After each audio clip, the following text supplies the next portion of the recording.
हमारे कोर्स का दूसरा लेक्चर है और इस दूसरे शॉर्ट लेक्चर में हम लोग थोड़ा सा समझेंगे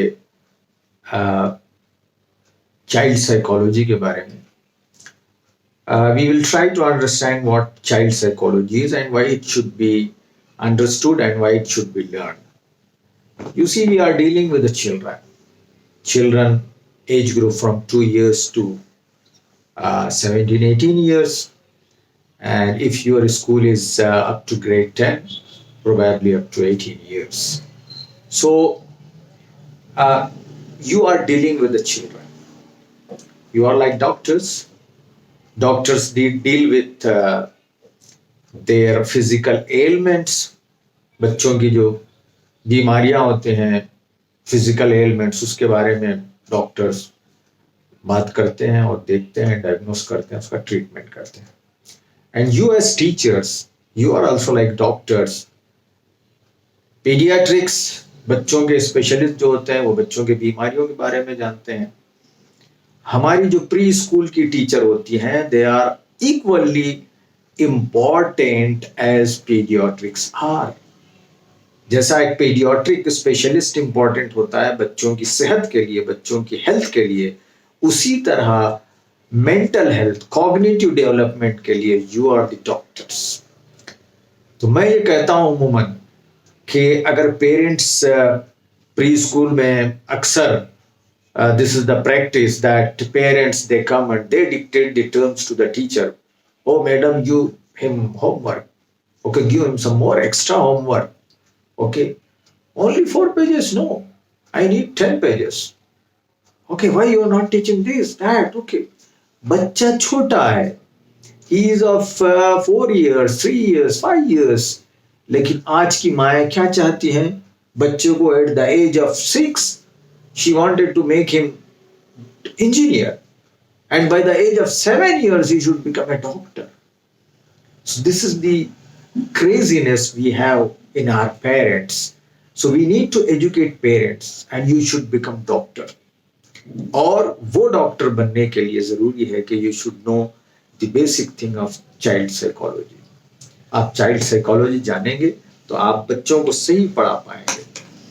ओके, तो चाइल्ड साइकोलॉजी को जिन्होंने डिस्क्राइब किया है उसमें से एक इम्पॉर्टेंट है जीन पियाजे. हम जीन पियाजे के बारे में थोड़ी सी बात करेंगे, उसके जो थ्योरी है वो बात करेंगे. वो हमको हेल्प करती है पढ़ाने के लिए.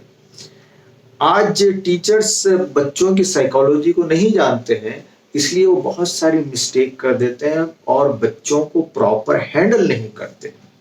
वो समझते, वो अपने दिमाग से सोचती है टीचर कि मैं ऐसा कर पा रही हूं तो बच्चा क्यों नहीं करेगा.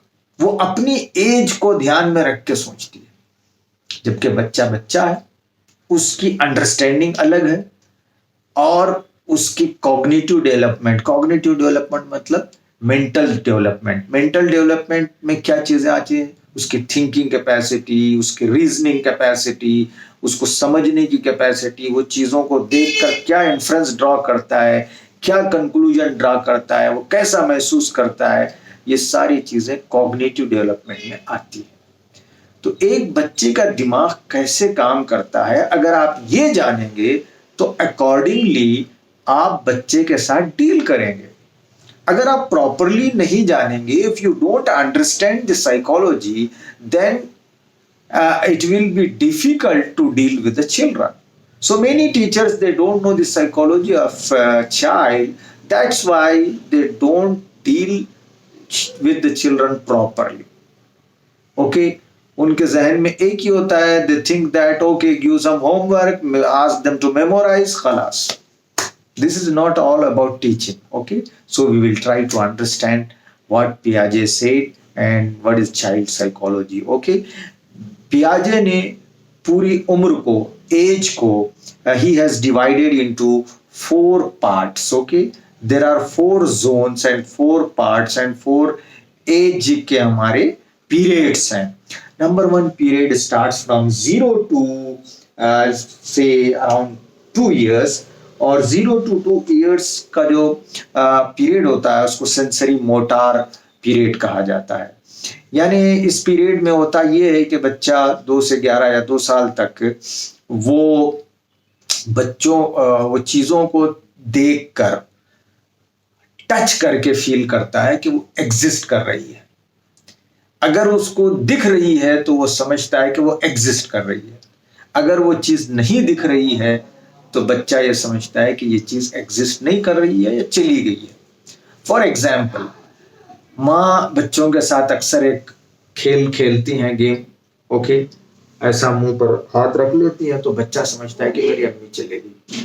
फिर वो हाथ निकालती है, आ गई मम्मी, चले गई मम्मी, आ गई मम्मी, ओके।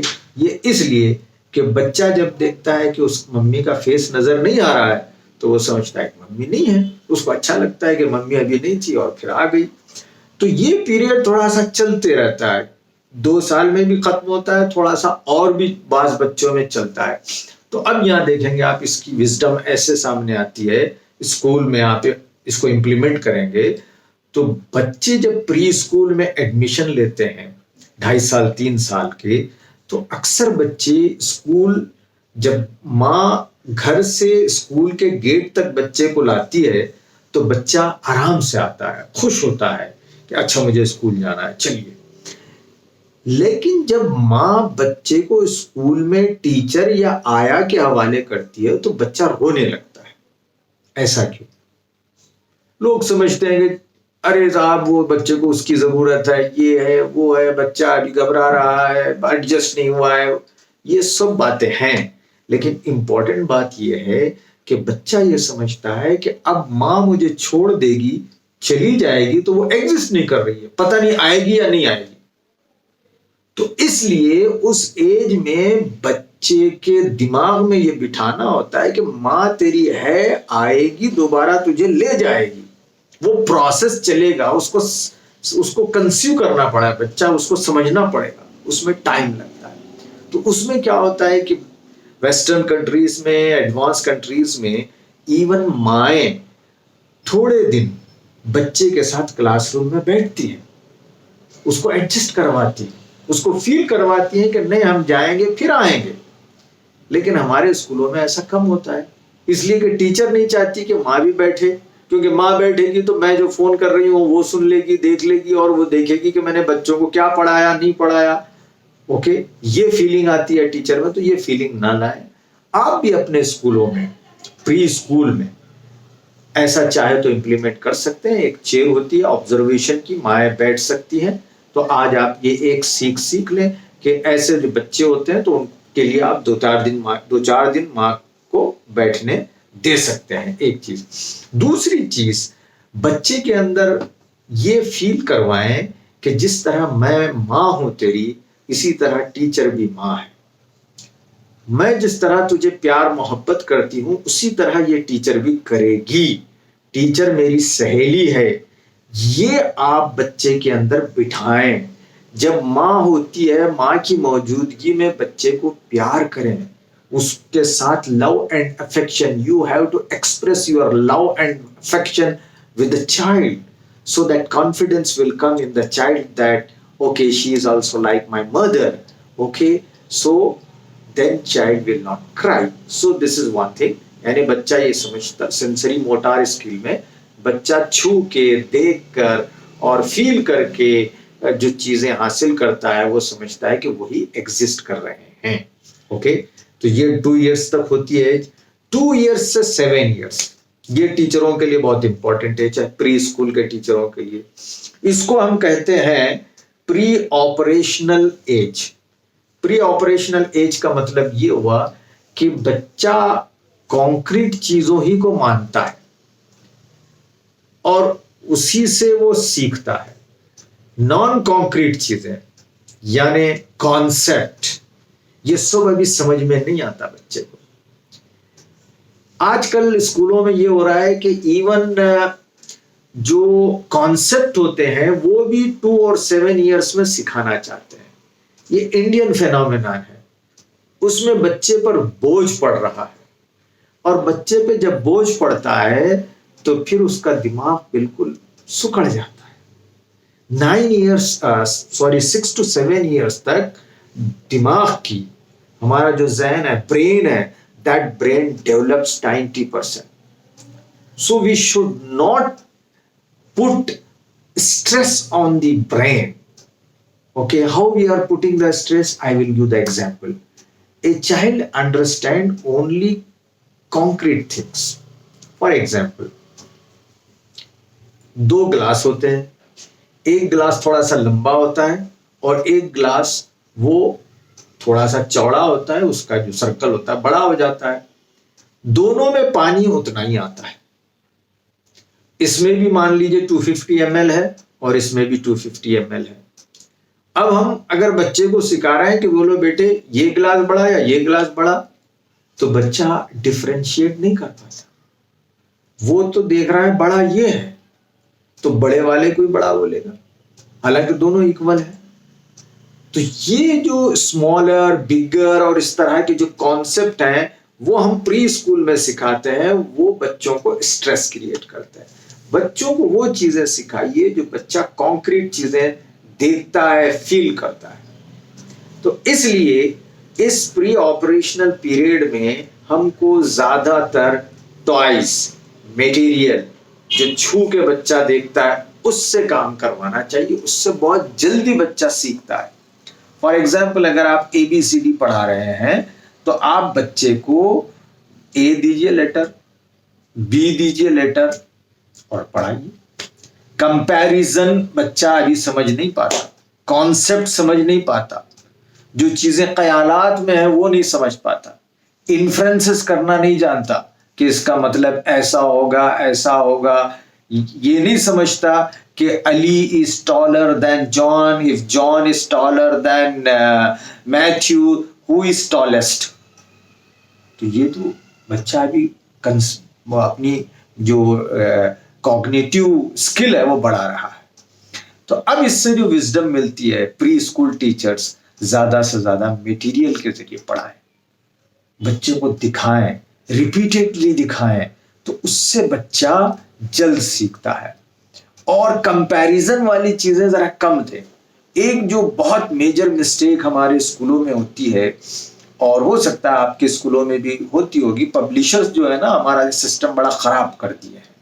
अपनी किताबें बेचने के लिए वो अनसाइंटिफिक वे में किताबें प्रिंट करते हैं. देखिए, एक ABCD आप पढ़ाते हैं तो साइकोलॉजिकल पॉइंट ऑफ व्यू से आप अगर पहले कैपिटल लेटर पढ़ा रहे हैं, चूंकि वो स्ट्रेट होते हैं, समझ में आसानी से आते हैं, कंफ्यूजन नहीं होता, तो आप सिर्फ केवल कैपिटल लेटर पढ़ाइए. If you are teaching capital letter, then only teach capital letter. Okay. But what is happening in most of the textbooks, what we are getting from fashionable publishers, multicolor books, okay, they have small letter and big letter. And we teacher think that, okay, we are teaching both the things simultaneously. It is good. No, sir. No. You see, this will create stress and child will not learn properly. You segregate. First teach capital letters. Don't put A capital letter and A small letter. It will create confusion in the mind of child. This is what Jean Piaget says. Comparison अभी नहीं आएगा बच्चे में, but we are doing comparison. So please avoid this. If you implement this theory, okay, first you teach them capital letters, then you teach them small letters. आप अगर दोनों including both, if you are taking 1 year to teach, if you break down and first you teach the capital letter, later you teach the small letters, the time requirement will be inshallah 6 months.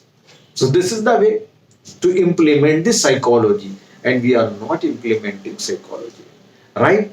So pre-operational period होता है ये, और इसमें बच्चा की सोचने की सलाहियत थोड़ा थोड़ा बढ़ रही है.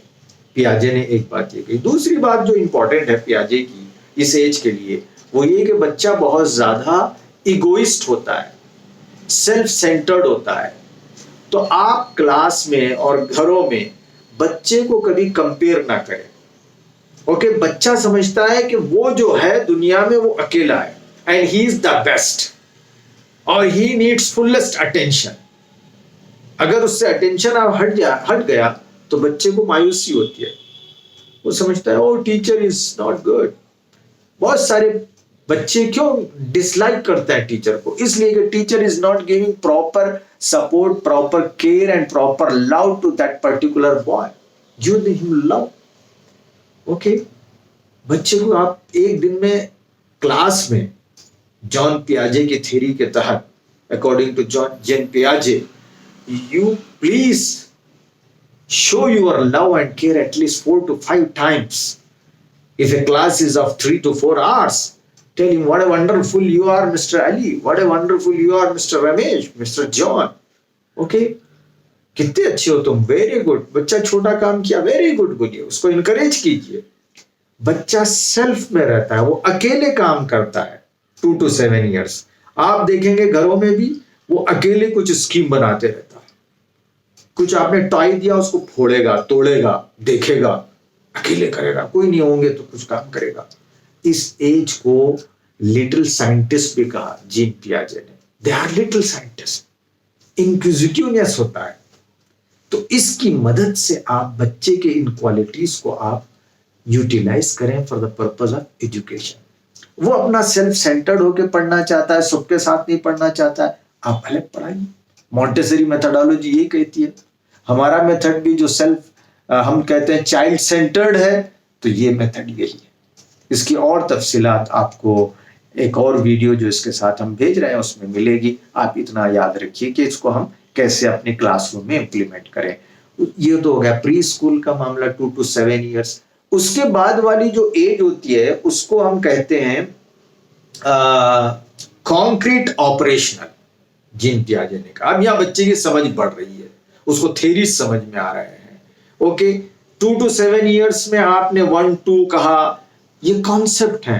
इसलिए मॉन्टेसरी में 1 का मतलब होता है ये एक चीज आपने दी, this is 1, okay, this is 2, okay, this is 1, this is 2, not that 2 is 2, okay, क्योंकि ये कॉन्क्रीट चीज है। तो इस तरह पढ़ाया जाता है। कॉन्क्रीट चीजों के जरिए आप मैथमेटिक्स पढ़ाएं। ये जब मैथमेटिक्स की बात आएगी, जब भी आपको इसके बारे में बताया जाएगा। ओके, तो ये चीजें हैं। अब जब 7 years के बाद है कॉन्क्रीट ऑपरेशनल पीरियड, उसमें बच्चा थ्योरी समझ रहा है, आहिस्ता आहिस्ता समझ रहा है। और इसमें जो एक खास बात है वो ये कि इस एज को गैंग एज कहा जाता है। इसी एज को स्कूल एज कहा जाता है। आजकल ऐसा है कि स्कूल को पहले ही भेज रहे हैं, वो और बात है, लेकिन this is the age known as school age. So in this age, children love to form group. Okay, they like friends. Okay, they keep the bag in the home and immediately go to the neighbors because there are children. They love to play with the peer group. So this mentality you need to use in the school, primary school sector or primary school level. Okay, give them some collective work, give them project work. Okay, go and you 3 people go, 3 students go and buy these things and calculate how it has happened. This is the mathematics. Okay, so there are a lot of creative ideas by which you can educate student in a team. Right? So this is concrete operational period. And the fourth, which is 11 years and upward, उसको कहते हैं कि formal operational period. Yeah, this is the fourth and last classification child psychology में। और इसमें होता है कि now बच्चा, the child has improved much, reasoning and inferences draw करना, then mathematical reasoning, then to understand the laws, physical laws, or the concepts, all these things they can learn after 11 years. अब आप 7 years के बच्चे को concept बताएंगे, problem होगा। इसलिए expert कहते हैं कि टीच ए फॉर एप्पल। बच्चा एप्पल देख रहा है, don't teach A for Allah. Okay, teach him the concept of Allah in a different way because it is an abstract now. I am not saying that you should not teach the concept of Allah, don't mistake me, okay? But alphabet should be taught in a style what it has to be taught, okay? They have to be taught. So this is the broader classification of four period. Please understand, please watch the supporting videos and the content, and you we are sending you PPT also. ये देखिए, then try and understand. If you have any doubt, please ask us. And according to this psychology, please become a creative teacher. Thank you so much. Jazakallah.